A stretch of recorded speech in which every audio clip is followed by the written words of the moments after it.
This Family Life News podcast is made possible by the support of listeners like you. Next on the 5 o'clock report. That's why the whole statute exists. No administration have had the guts to actually follow that statute. If ships are moving as they should be moving, then that's what we're going to judge and that's what we're going to react to. There will absolutely be aftershocks. Now, let's go to the newsroom. Hearing from on high. Good afternoon. Thank you very much for joining us. I'm Mark Webster. That's as in the highest court in the land, the U.S. Supreme Court, issuing several significant end-of-term rulings today, two of them dealing with immigration, both favoring Trump administration policy. One allows for turning back asylum seekers before they cross over into U.S. territory. The other allows the administration to end TPS, temporary protected status, for Haitians and Syrians already here. White House Border are Tom Homan. That's why the whole statute exists. Temporarily give people protection while the country's in turmoil or after they suffer a hurricane. But the problem is no administration have had the guts to actually follow that statute. President Trump has the guts to follow the law. One of New York State's new immigration-related laws goes into effect tomorrow. It bans federal officers from wearing masks and requires clear ID on display.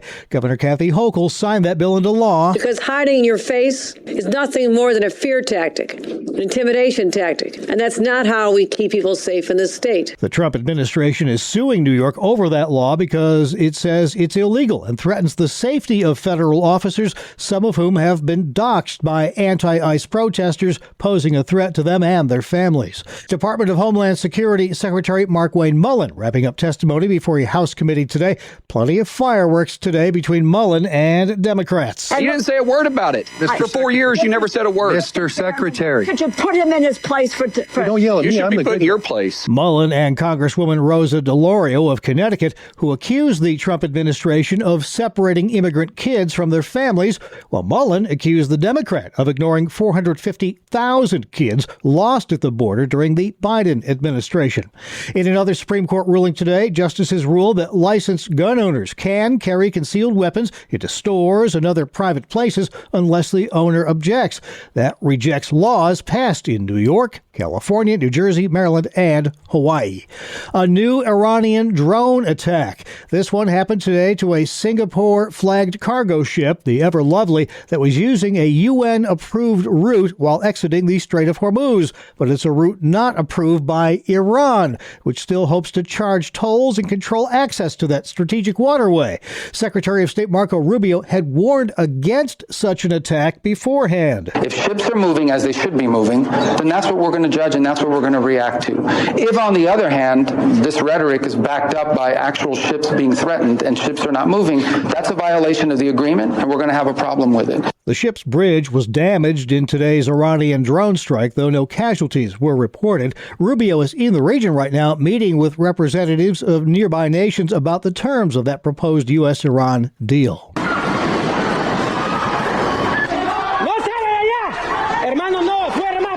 Panic in a Venezuelan airport terminal during yesterday's twin earthquakes that devastated parts of the country, including that airport.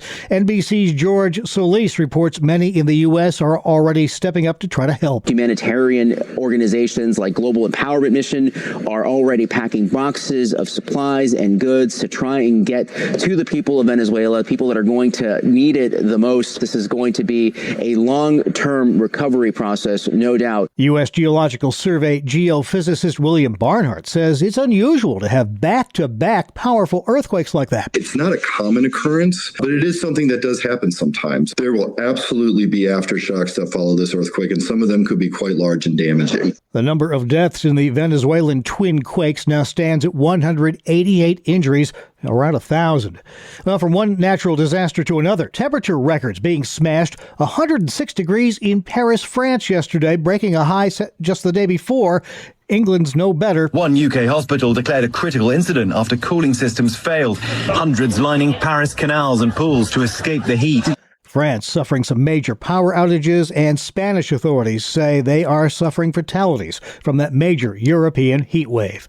Still to come on the 5 o'clock report, we'll have a recap of our top regional stories for you, as well as highlights from today's Faith Under Fire, dealing with a major Supreme Court decision still to come. All coming up after Weather with Ken. This is meteorologist Ken McKinley with our Family Life forecast. As we head through this evening, still some showers and thunder showers to contend with in the area. Some storms may produce some strong gusty winds, so be aware of that possibility. As we head through the overnight hours, the activity will be diminishing and moving out, allowing clouds to break in many areas. That may lead to some fog formation, so be aware of that possibility of some limited visibility later at night. Tomorrow, most areas will see some sunshine. It'll be a fairly pleasant day, warmer than today, with high temperatures around 80 or so. Maybe an isolated shower in central New York, but not much precipitation around. Saturday, some sunshine in many New York areas, but farther south into Pennsylvania, more clouds and perhaps some light rain from time to time as a weak system passes by to the south. Thank you, Ken. Now checking the stories making news where you live across New York and Pennsylvania. Democratic Socialist Zohran Mamdani and Governor Kathy Hochul teaming up to prop up a New York City abortion access hub. Family Life's Sarah Harnish. Yeah, Mark, Mamdani today insisting that, quote, abortion is health care. The pair will funnel hundreds of thousands of dollars toward the hub to expand its referral network to more abortion providers. It also covers financial assistance, transportation, and lodging for those getting abortions. Since its launch, the hub has answered more than 10,000 calls, 1 in 4 from outside the Empire State. The announcement came on the 4th anniversary of the U.S. Supreme Court's 2022 ruling that overturned Roe v. Wade. Sarah Harnish, Family Life News. All right, thank you, Sarah. New details in the deaths of 6 people in an upstate New York home. Authorities were called to an apartment in Mechanicville, that's north of Albany, on Tuesday to do a welfare check. They found the bodies of those individuals inside, 4 siblings ages 10 to 13, along with their mother and grandmother. Investigators say they found a note at the scene. They suspect the victims were all poisoned. That case is being investigated as a crime, but police don't believe there's any threat to the public. New York on Wednesday marked 15 years since the signing of the so-called Marriage Equality Act, legalizing so-called same-sex marriage across New York. Activists and allies gathered with the Rock Rainbow Seniors to mark the anniversary. Happy Pride, everybody. Happy Pride. However, Dr. Rosaria Butterfield was a college professor and former lesbian who spoke with Focus on the Family about her journey away from the homosexual lifestyle. She says same-sex attraction is not a human right. You pray for repentance. This is a wonderful prayer for anyone listening to this who's struggling with your sexual sin. Lord, help me to see it as sin. Because I don't. I see it as my daily reality. Help me to see it as sin. A Gallup poll out this month shows support for so-called same-sex marriage is down 6 points. Just 62% of Americans now view it as moral, the lowest number since 2016. Amtrak is eyeing some expansion in Pennsylvania. Their newest board member, Rob Gleason, speaking in Harrisburg. There's no reason why we don't have a train from Harrisburg to Washington, D.C. He says a second train to Pittsburgh should be operational by the end of the year, and he's eyeing future trains from Allentown to New York and Reading to Philadelphia. Gleason is the first Amtrak director in 50 years from PA. Well, some Buffalo Bills fans feel they're being railroaded when it comes to the new Highmark Stadium, the brand new home of the Buffalo Bills. That's because ticket prices are so high. They're not sure they're going to be able to get in there and see a game. It's going to be impossible almost to get in here. Ticket prices are outrageous. I probably will never see a game here. Nick Giamuso is president and CEO of VIP Tix. He provided some insight into why it's so pricey at the new Highmark. It's a new stadium. Demand from the Bills playing really well and Josh Allen. And then you've got the away teams. Certain teams like Kansas City, New England fetch a higher price. He tells WIVB the price might drop next season, at least a little. The cheapest ticket on Ticketmaster to attend that first home game against the Lions, $643. Up next, highlights from today's Faith Under Fire. There are a few decisions coming still from the U.S. Supreme Court. The largest one impacting religious freedom is out of the state of Idaho, which banned biological boys from playing in girls' sports. That's being challenged in the nation's highest court. Alliance Defending Freedom legal counsel Chelsea Yeoman breaks it down for us on today's Faith Under Fire. You're right in the middle of it, as usual. Tell me what's going on. Yes, we are. We had anticipated at the end of June is typically when the Supreme Court will release their bigger decisions. The decisions we're all waiting for. They have a lot of consequence. And so sometimes they've got concurrences or dissents they're drafting, but often they like to release those final decisions and then it is the end of their term and they get to go home after all their hard work. And so that big decision is the BBJ case where we are, on behalf of our athletes, we represent so many incredible young girls and women. And then in partnership with the state of Idaho, we are challenging allowing boys and girls locker rooms. They are trying to protect those states. Are doing an incredible job protecting girls and their sports, but also just saying we're going to acknowledge what is truth, which is there are only two sexes.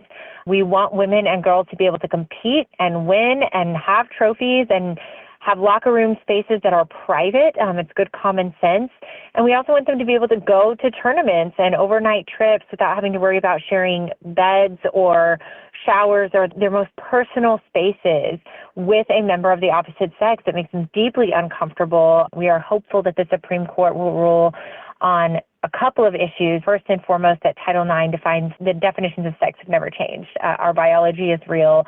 There are women, there are men, there are boys, there are girls, and that's it. What would happen if you lose? If we lose, we start the fight again in a different way. I don't think we're ever going home on these issues when it comes to what is true. We're going to always advocate for truth. So we'll evaluate where we're at, but we know over 20 states have protected women and girls in their locker rooms and private spaces through their schools. So I think we're in the majority. It's certainly our hope. There's a story on Fox News that broke yesterday on Title IX, and the headline reads, Biden officials circumvented a court order in Title IX cases, including males and girls sports. What's that all about? Yes, this is really an astounding situation. I was floored when I read this, but I'll start with the background. The background is, you may remember, in 2021, the Biden administration said in order for any schools to receive Title IX funds, and that is getting school lunches, funding for sports, Title IX is very extensive, that they have to define sex by gender identity. And what that means is without, by the way, religious exemption. So they were trying to exclude parochial schools, religious schools. Really, it's going to be Christians who have these traditional values and beliefs, some biblical worldview of how God designed us and that he designed us good and he did not design us with mistakes. And the Biden administration said we're going to try to exclude those schools on this basis from obtaining any funding for things like locker rooms, school lunches, sporting events, and they lost. They lost this issue. We had a multi-state challenge to the Biden administration saying that, again, sex is defined by your biological sex, and we got an injunction against this Title IX definition change that the Department of Education tried to have. And we found out, thanks to a very brave and courageous whistleblower who came out to the Office of Special Counsel, that the Biden administration ignored that court order. They ignored the injunction. And for me, this has a lot of deeper importance than just, the Biden administration is trying to really come after Christian schools and exclude them from funding. The deeper implication is what you have is an executive branch department ignoring the judiciary branch's orders. It's a separation of powers issue. In the face of a court order, in the civil context, if it was just us as citizens, they would call that civil disobedience to ignore a court order. But when our government does it, they got away with it. Nobody knew. And so I think it speaks volumes to the absolute disregard for law and order that the Biden administration had. That's Alliance Defending Freedom's Chelsea Yeoman. You can hear the entire Faith Under Fire interview online anytime at Apple Podcast, Spotify, YouTube, or FamilyLife.org. This is the 5 o'clock report on Family Life. Did you know there's a prayer about money in Proverbs 30? Hi, I'm Rob West with another Faith and Finance Minute. In that chapter, a man named Agur asked God for two things. First, remove far from me falsehood and lying. Then he prays, give me neither poverty nor riches. He goes on to say, feed me with the food that is needful for me, lest I be full and deny you and say, who is the Lord? Or lest I be poor and steal and profane the name of my God. Agur understood something we still need today. Money can test the heart in every season. Wealth can tempt us to self-sufficiency. Lack can tempt us to doubt God's care. So the goal isn't simply having more or less, it's learning daily dependence on the Lord. Connect with a certified Kingdom advisor who's been trained to deliver financial advice that aligns with your Christian values by visiting our website, faithfi.com. Thanks, Rob. Finally at 5, giving seniors a chance to be a kid again. We're ready to slide. Here we go, out of place. Here we go. Anyone who spent a summer day flying down a slip and slide can relate to Ride and Slide. That's a creation of a Tennessee senior center in which the community pitches in to give residents a senior-friendly version of that classic summertime thrill. They get to ride down on the tubes like they get to be a kid again. It brings back their childhood memories. Some of these ladies or gentlemen are in wheelchairs again, but with the fire department and MTSU football team, they're able to help assist them onto the giant float so we make it safe. This volunteer tells WRAL he has almost as much fun as the seniors. Oh, it's been great. What's it called? Being able to help them up. Being able to be like, oh, you made my day today. Thank you. No problem. Strong arms. It's a blessing just to make people's day. And safe to say it made the seniors' day, too. Well, I've done it 4 times. This is the 4th time. That was fast. You're never too old to be a kid again. That's the world we live in for Thursday, June 25th, 2026. Thank you again for joining us. I'm Mark Webster, Family Life News. Thank you for listening to this Family Life News podcast. If you've been encouraged by what you've heard, please share it with others and click the subscribe button to automatically receive future episodes. Family Life is a listener-supported ministry. Podcasts like this are made possible by your financial partnership. Find out more at familylife.org.